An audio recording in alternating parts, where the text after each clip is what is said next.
Today, we'll be going over question 40 of the Westminster Shorter Catechism.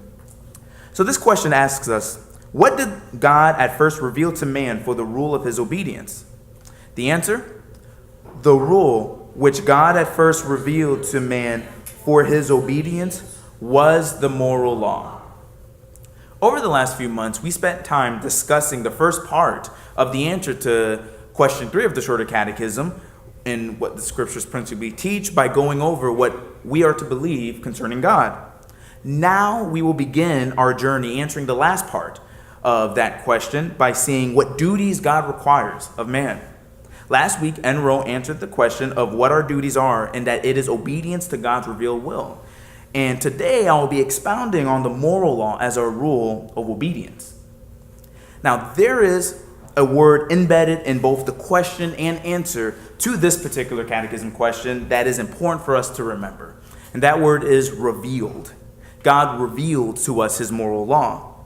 Why is it important to stress that word?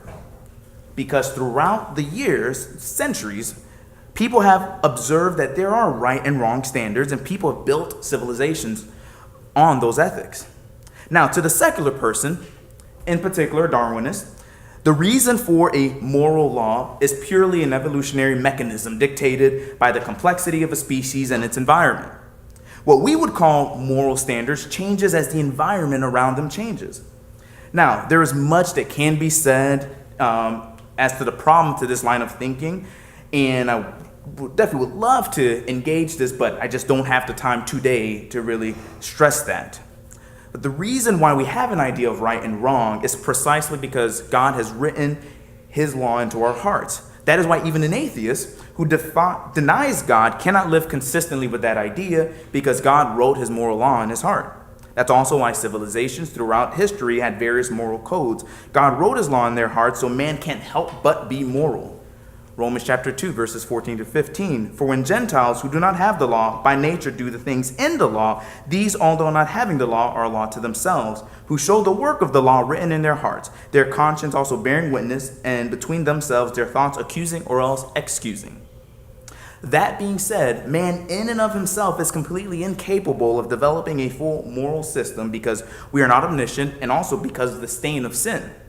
Sin has left man incapable of truly fully knowing what that ultimate moral standard is that we ought to be following. That is why God gave us his moral law.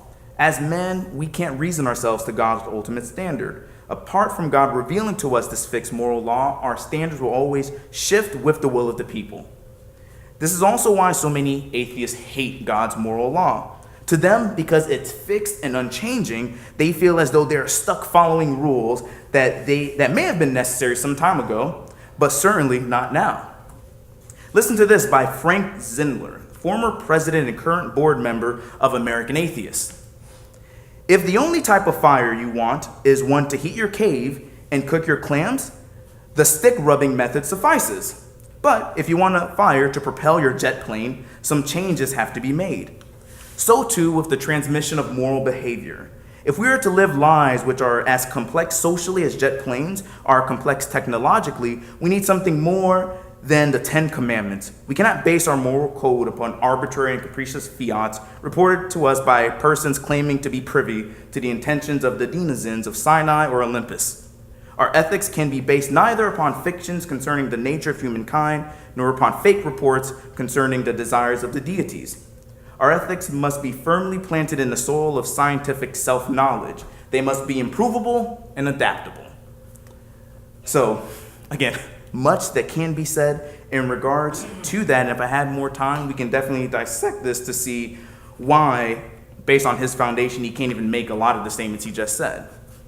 But what I'd like to move forward to now is, again, going back to this moral law. What is the use of the moral law to men? Well, the larger catechism actually answers this question in question 95. And what I like to do is actually use that to explain the use of the moral law to all men. So again, the divines teach us through the larger catechism that in the revealed moral law, there are 3 ways that it is of use to all mankind. The first point that the divines tell us is that it informs us of the holy nature and will of God, and of our duty binding us to walk accordingly. Micah 6, verse 8, he has told you, O man, what is good, and what does the Lord require of you but to do justice and to love kindness and to walk humbly with your God? In Leviticus chapter 11, verse 45, for I am the Lord who have brought you up out of the land of Egypt to be your God. You shall therefore be holy, for I am holy. Also, it convinces us of our inability to keep it and of the sinful pollution of our nature, hearts, and lives. Romans 7, verse 7, what then shall we say? That the law is sin? By no means. Yet if it had not been for the law, I would have not known sin. For I would have not known what it is to covet if the law had not said, you shall not covet. In James chapter 2, verse 10, for whoever keeps the whole law but fails in one point has become guilty of all of it. And the third part is that it humbles us in the sense of our sin and misery, and thereby helps us to a clearer sight of the need we have of Christ and the perfection of his obedience. Galatians 3, verse 22, but the scriptures imprison everything under sin, so that the promise by faith in Jesus Christ might be given to those who believe.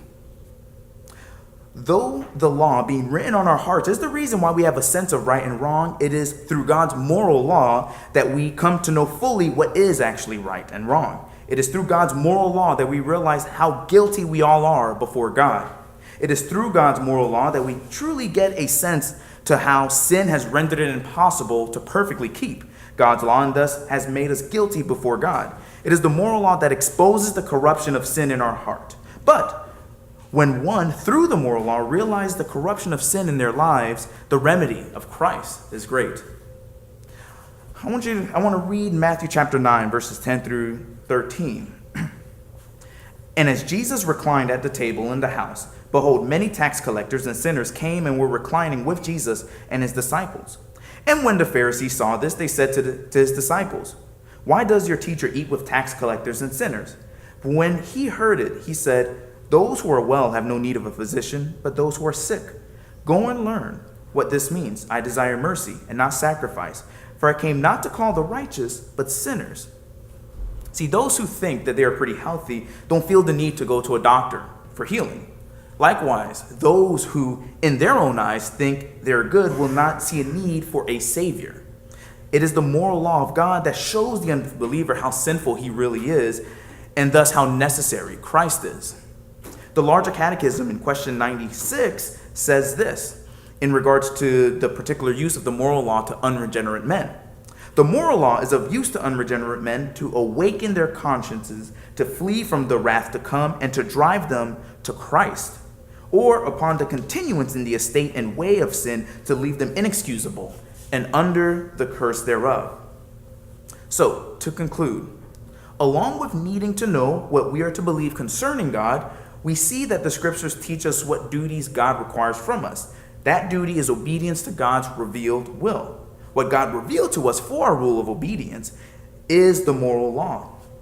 The next question that we must ask is, where is this moral law of God summarized for us?